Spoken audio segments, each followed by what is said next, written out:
नमस्कार प्रिय विद्यार्थियों। आपको सभी को आज मैं एक ऐसी कहानी से रूबरू कराऊंगा, यानी कि ये कहानी मेरी खुद की बनाई हुई है और निश्चित रूप से आप लोगों को अच्छी लगेगी। ठीक है। आप सभी ने शेर, जंगल का राजा शेर की कहानी तो आप सभी ने सुनी होगी, लेकिन आज मैं पक्षियों के राजा की कहानी सुनाऊंगा।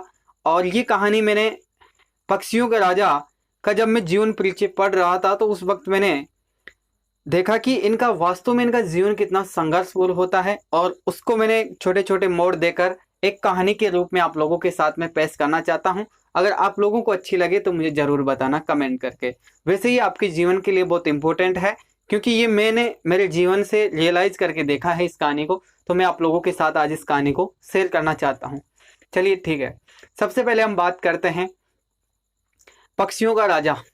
बाज होता है जो ऊपर आसमान में आपने कभी देखा होगा, बहुत ऊंचाइयों पर उड़ता है और इसकी आंखें बहुत तेज होती है।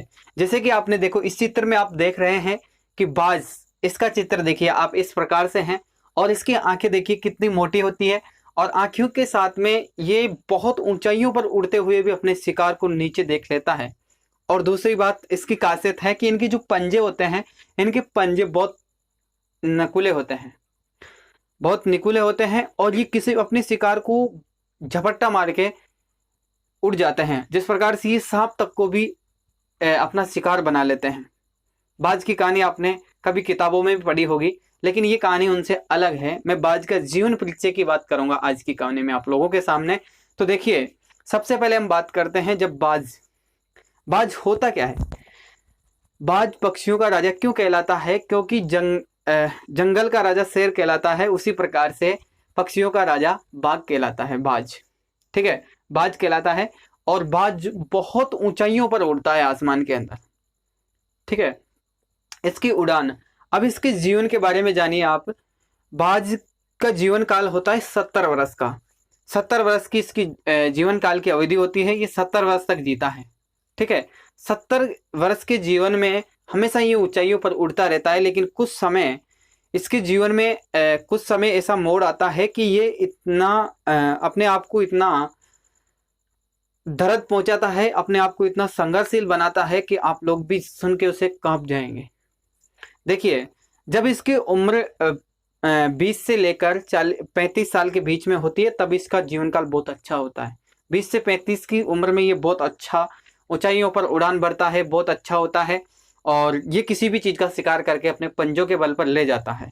ठीक है, लेकिन धीरे धीरे जिस पंजों के बल पर, जिस चोंच के बल पर, जिस पंखों के बल पर ये आसमान में उड़ता है, और जिस चोंच से ये भोजन मतलब अपना शिकार को ढूंढता है, और जिस पंजों से अपने इस शिकार को ले जाता है, वो एक दिन ये वही इसको खुद को नुकसान पहुंचाते हैं।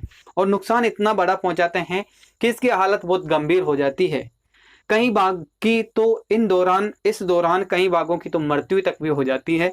कहीं आप कभी आपको इसका अगर पढ़ने को मिले कहीं पर, तो आप इसका जरूर पढ़ना इसके बारे में, क्योंकि 30-40% जो बाज होते हैं, ठीक है, जिसको चील भी कहा जाता है, वो 30% 40% तो उसी दौरान मृत्यु हो जाती है उनकी। क्योंकि वो अवधि ऐसी होती है कि इनके जो चोंच होती है वो भी एक तरीके से निकुली हो जाती है। जिस प्रकार से आप इसमें देख रहे हैं, उसी प्रकार से इसकी चोंच भी बिल्कुल निकुली हो जाती है, और इसके पंजे बहुत बड़े हो जाते हैं, और इसके पंख भी बहुत भारी हो जाते हैं, जिससे इसको उड़ान भरने में बहुत ज्यादा दिक्कत हो जाती है।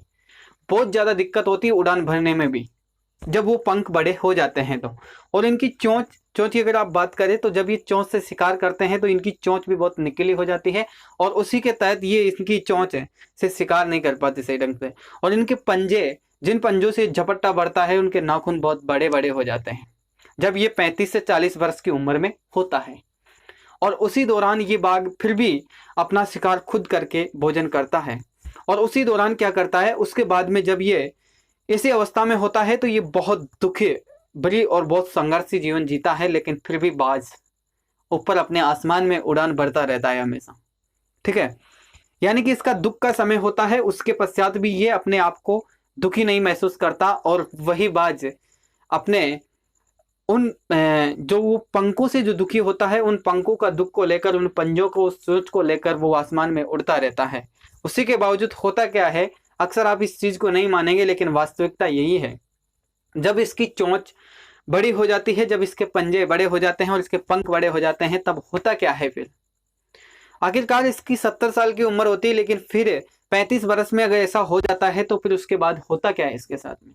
इसके साथ ये होता है, देखिए, इसकी उम्र इतनी हो जाने के बाद ये बाहर यानी कि बहुत ऊंचे ऊंचे पर्वतों पर ये चला जाता है उड़ान भर के, बहुत लंबे टूर कर लेता है। कहने का मतलब एक स्थान से दूसरे स्थान पर जाता है जहां पर इसको ऊंचे ऊंचे पर्वत और पहाड़ मिलते हैं, वहां पर चला जाता है और वहां पर जाकर अपनी चोंच को उन पत्थरों से टकराता है, उन पत्थरों से टकराकर अपनी चोंच को मोड़ लेता है, अपनी चोंच को खत्म कर लेता है, अपनी आप की चोंच को खत्म कर लेता है। यानी कितना दर्द भरा जीवन इसका होता है उस वक्त।